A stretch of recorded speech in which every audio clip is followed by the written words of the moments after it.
Okay, this is the equipment that OPV management has at their to do this installation. The unit that I'm reaching for now, it says MBX32. This is the Monster Brain. On the side of this has a secure digital card that has the songs and the lighting shows that are corresponding with this. You'll see that there's LEDs there that are, that indicate different things. If you have an issue, you'll want to let us know how the LEDs are blinking. The audio out is either going to the sound system, an amplifier and speakers, or an FM transmitter, or multiple units. So you'll notice here there's a port 1 and a port 2. The port 1 from here goes from the brain to a 16-channel light controller, which is this. This is what you're connecting standard LED lighting, not RGB lighting, but lights for bushes, lights for trees. And you'll notice that there's a category 5 computer cable that runs from the brain on port 1 to the controller, and then you would daisy chain this. So if you ever got a second one, you come out of there, there's no in, no out. In addition to that, at the bottom there are 16 plugs with the female connections, and you'll notice they're numbered.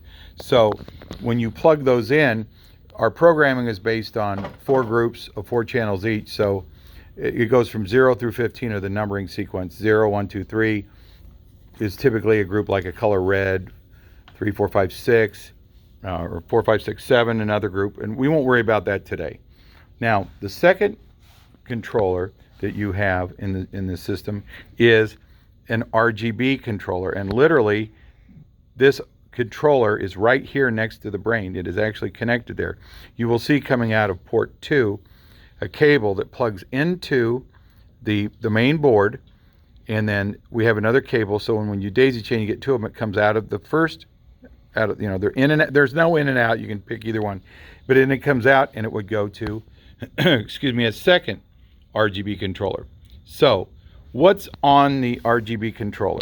You'll see at the top you have a power supply.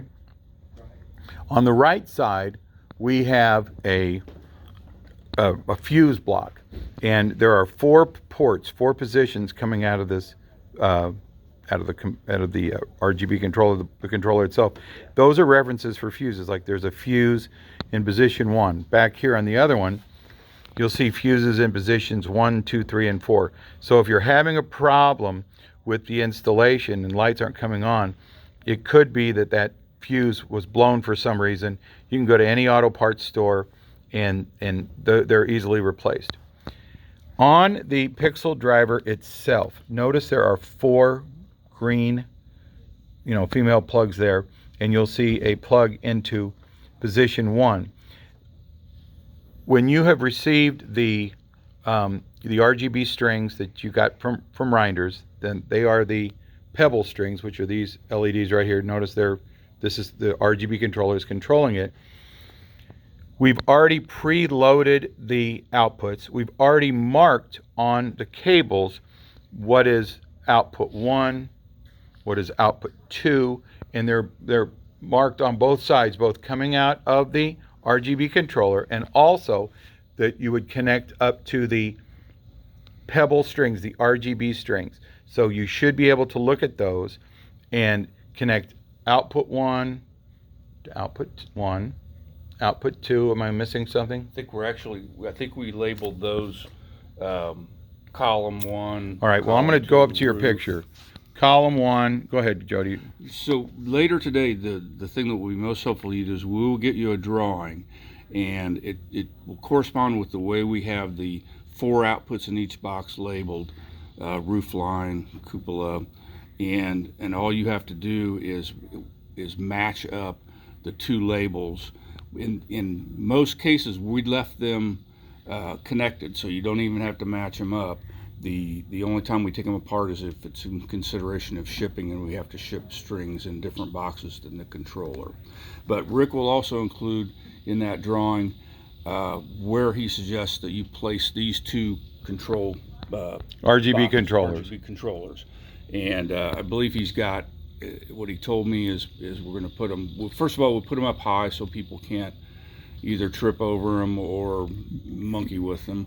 And so we'll put one on one side, one on the other, or I think he may say one high and one low.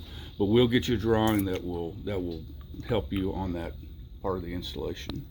Well, I think that's what you were looking for, and I apologize we didn't do it before. It just, for some reason, the equipment got shipped out of here before we did the video, and that's our mistake. But we replicated what you've got, and this should help you with steps and questions. If you have any other questions, 816-941-0400, and we'll be happy to help you. Thank you.